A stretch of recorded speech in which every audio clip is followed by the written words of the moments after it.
دوست آن باشد که مهمانم شود، دوست آن باشد که مهمانم شود، راضی از یک پاره نانم شود. دوست آن باشد که باشد در برم، با دلی صاف درآید از درم. میگویند زندگی سرچشمه مهر و محبت بوده است، یک نفس غم خوردن و یک لحظه راحت بوده است.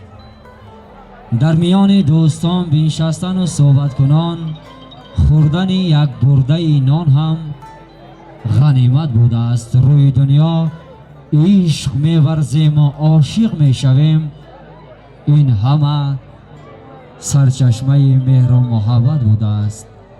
ناامیدی دیده و ناامید گردیدیم همه، میوه شیرین آن این صبر و طاقت بوده است. از این خاطر دوستان عزیز، بهر داماد و عروس نازنین که اساسگزار یک عائله نو هستند در زندگی، صبر حضرت ایوب را، عدالت عمر را، زیبایی یوسف را، پایگری هارون را، عقل لقمان را، راستی ابوبکر را و علم حضرت علی را خواهانم.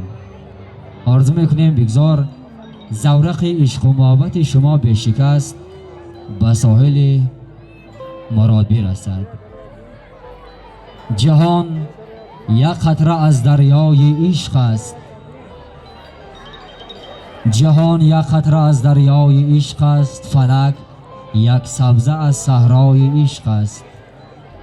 ذکار عشق بهتر پیشه نیست، به از سودای عشق اندیشه نیست.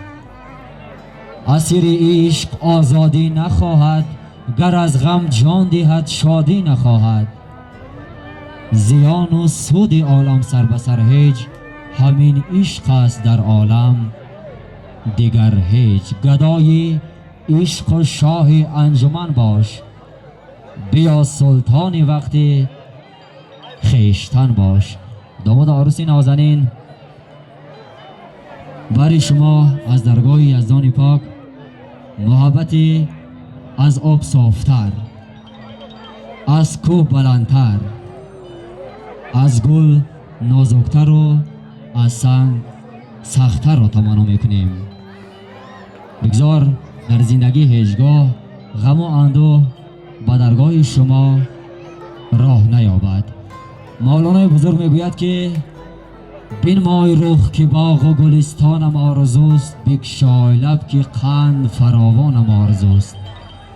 ای آفتاب حسن برون آدم ز ابر، کان چهره مشعشع تابانم آرزوست. این نان و آب چرخ چو سیل است بی وفا، من ماهیم نهنگم و عمانم آرزوست.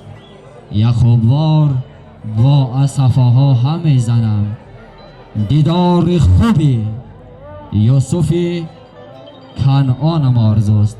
واقعا هم دوستان عزیز، امروز با سبب خوشبختی علمین دو نوجوان بلندطالع هر یکی ما و شما به دیدار یکدیگر رسیدیم در این بزمگاه. از این خاطر این لحظه های خوش و خاطر ما را غنیمت میدونیم. با رقص های جذاب و دیدنی خود این بزم عاشقانه را باز هم جذاب و دیدنی میگردانیم. رو میاریم باز به جانب مطربان، میگوییم بیا تا گل برافشانیم و می در ساغر اندازیم، فلک را سقف بشکافیم و طرح نو در اندازیم. اگر غم لشکر انگیزد که خون عاشقان ریزد، من و ساقی به هم سازیم و بنیادش در اندازیم. شراب ارغوانی را گلاب اندر قدح ریزیم، نسیم عطر رفشان را شکر در مجمر اندازیم. چو در دست است رود خوش، بزن مطرب سرود خوش، که دست افشان غزل خوانیم و پاک و بین سر اندازیم. غزل خانه و خوشخانه نمیورزند در شیراز، بیا حافظ که ما خود را به ملک دیگر اندازیم. دوستی عزیز ما فروزان باز می آیند روی صحنه، هموار ما و هم برای شما هنرنمایی میکنند. بی گل و بلبل چمن خوشروی نیست، بی محبت زندگی دل جوی نیست. مطربا آهنگ نو را جور کن، جور کن، جور کن. توی بی رقص و ترانه توی نیست. در زیر سرود و ترانه های این مرد هنر میرقصیم، بازی میکنیم و خوشحالی میکنیم.